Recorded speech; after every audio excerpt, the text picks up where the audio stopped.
चौहान, ये नाम सुनते ही जहन में आता है अजमेर और दिल्ली पर किया गया राज। पर जानते हैं, ये कहानी सिर्फ जीत की नहीं है। ये कहानी है एक ऐसे साम्राज्य की जो अपनी बुलंदी पर था और फिर बस एक झटके में सब कुछ खत्म हो गया। तो चलिए, आज चौहान राजवंश के इसी उतार चढ़ाव भरी दास्तां को करीब से देखते हैं। सोचिए जरा, एक ऐसा राजवंश जिसने अजमेर जैसा शहर बसाया, दिल्ली को फतह किया और मोहम्मद घौरी जैसे हमलावर को धूल चटा दी, और फिर भी कहते हैं कि बस एक गलती और सब कुछ हाथ से निकल गया। तो आखिर हुआ क्या था? वो कौन सी एक चूक थी जिसने इतने बड़े साम्राज्य को बिखेर कर रख दिया? यही सवाल आज की हमारी पड़ताल के केंद्र में है। तो कहानी की शुरुआत कहाँ से होती है? देखिए, चौहानों की जो कहानी है ना, वो किसी आम राजा महाराजा जैसी नहीं। इनकी शुरुआत ही एक पौराणिक कथा जैसी है। कहते हैं इनकी जड़ें आग से जुड़ी हैं, और यही एक बात उन्हें बाकी सभी राजपूत कुलों से एकदम अलग खड़ा कर देती है। उन्हें कहा जाता था अग्निवंशी, मतलब आग से जन्मे हुए। और ये सिर्फ कहने के लिए एक टाइटल नहीं था। नहीं, ये उनकी पहचान थी, उनकी लेगेसी थी। ये इस बात का प्रतीक था कि उनका स्वभाव योद्धाओं वाला है और उनकी शुरुआत दिव्य है। अच्छा, इतिहास में इन्हें चाहमान के नाम से भी जाना जाता है। इनका सफर शुरू हुआ था सांभर की जमीन से। फिर उन्होंने अजमेर को अपना ऐसा गढ़ बनाया कि वो उनकी पहचान बन गया, और वहां से देखते ही देखते उनका साम्राज्य उत्तर भारत के दिल यानी दिल्ली तक जा पहुंचा। तो अब आगे बढ़ते हैं और देखते हैं कि ये सब हुआ कैसे। कैसे एक छोटा सा राज्य एक विशाल और शक्तिशाली साम्राज्य में तब्दील हो गया। देखिए, हर बड़े साम्राज्य की नींव कोई एक व्यक्ति रखता है। चौहानों के लिए ये नाम था वासुदेव का।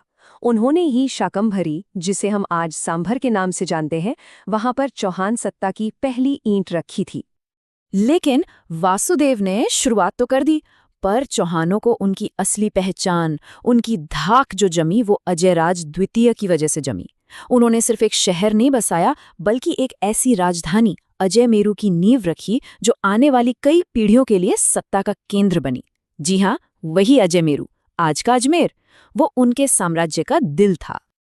अब बात करते हैं उस दौर की जिसे चौहानों का स्वर्ण युग यानी गोल्डन एज कहा जा सकता है। और ये दौर आया उनके सबसे काबिल और बहुमुखी शासक विग्रहराज चतुर्थ के राज में। विग्रहराज चतुर्थ वाकई में एक अनोखे शासक थे।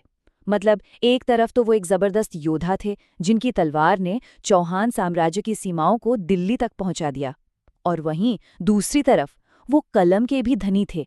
एक बेहतरीन कवि, एक विद्वान जिन्होंने अपने राज में कला और संस्कृति को इतना बढ़ावा दिया कि उसे एक सांस्कृतिक पुनर्जागरण कहा जाता है। और उनके विद्या प्रेम का सबसे बड़ा सबूत, उन्होंने अजमेर में एक बहुत ही भव्य संस्कृत विश्वविद्यालय बनवाया। जरा सोचिए, उस जमाने में शिक्षा को कितना ज्यादा महत्व दिया गया होगा। ये सिर्फ एक इमारत नहीं थी, ये उनके विजन का प्रतीक थी कि ज्ञान और संस्कृति ही किसी भी साम्राज्य की असली ताकत होते हैं। और यहीं कहानी में एक दुखद मोड़ आता है। वो महान विश्वविद्यालय आज 2.5 दिन का झोपड़ा नाम की एक मस्जिद के खंडहर के रूप में जाना जाता है। वक्त का फेर देखिए, ये बदलाव सिर्फ एक इमारत का नहीं, बल्कि आने वाले समय में पूरे राजवंश के भविष्य की एक दर्दनाक झलक थी। तो अब हम कहानी के उस हिस्से में पहुंचते हैं जो शायद सबसे ज्यादा जाना पहचाना है। वो दौर जब चौहानों की कमान उनके सबसे प्रसिद्ध शासक पृथ्वीराज चौहान के हाथों में थी। जी हाँ, वही पृथ्वीराज चौहान, जिन्हें राय पिथौरा के नाम से भी जाना जाता है। वो एक ऐसे योद्धा थे जिनका नाम ही वीरता का दूसरा नाम बन गया था। बहुत ही कम उम्र में सिंहासन पर बैठकर उन्होंने अपनी बहादुरी और लीडरशिप से बहुत जल्दी ही अपना लोहा मनवा लिया था। और फिर आता है इतिहास का वो निर्णायक मोड़, तराइन की लड़ाई। 1191 में तराइन के पहले युद्ध में पृथ्वीराज चौहान ने मोहम्मद गोरी को ऐसी शिकस्त दी कि उसे जान बचाकर भागना पड़ा। जबरदस्त जीत थी वो। लेकिन ठीक 1 साल बाद 1192 गोरी वापस लौटा, और इस बार तराइन के दूसरे युद्ध में पासा पूरी तरह पलट गया। एक ऐसी विनाशकारी हार हुई जिसने चौहानों के भाग्य पर हमेशा के लिए ताला लगा दिया।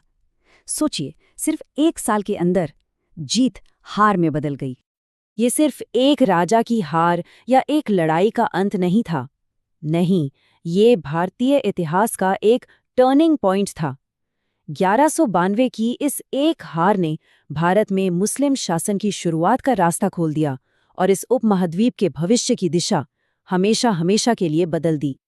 तो जाहिर है सवाल फिर से वही आकर खड़ा हो जाता है, आखिर इतनी बुलंदी पर पहुंचने के बाद हुआ क्या?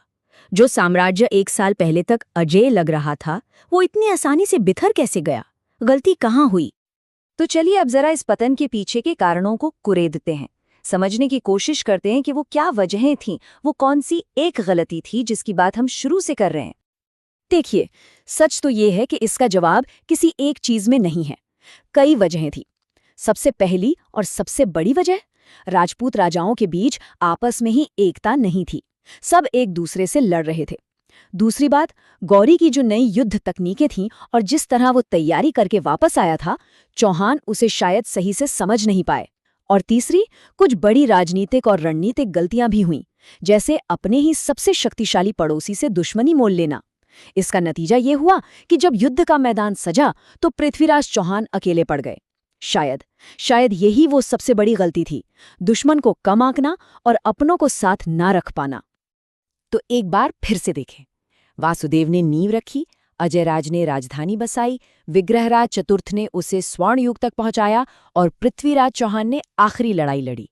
ये पूरा राजवंश कई पीढ़ियों की मेहनत और काबिलियत का नतीजा था। हर शासक ने अपनी एक विरासत छोड़ी, लेकिन अंत में सब कुछ बिखर गया। तो चौहानों की कहानी सिर्फ वीरता की कहानी नहीं है, ये उस वीरता की कहानी है जो फूट की वजह से हार गई। उनका पतन सिर्फ इतिहास का एक अध्याय नहीं, बल्कि एक सबक है, एक याद दहानी है कि बड़े से बड़ा साम्राज्य भी अंदरूनी कलह और बदलते वक्त को न पहचानने की गलती से कैसे ढह सकता है। ये कहानी एक सवाल छोड़ जाती है कि एकता का असली मोल क्या होता है। ये सवाल तब भी अहम था और शायद आज भी उतना ही अहम है।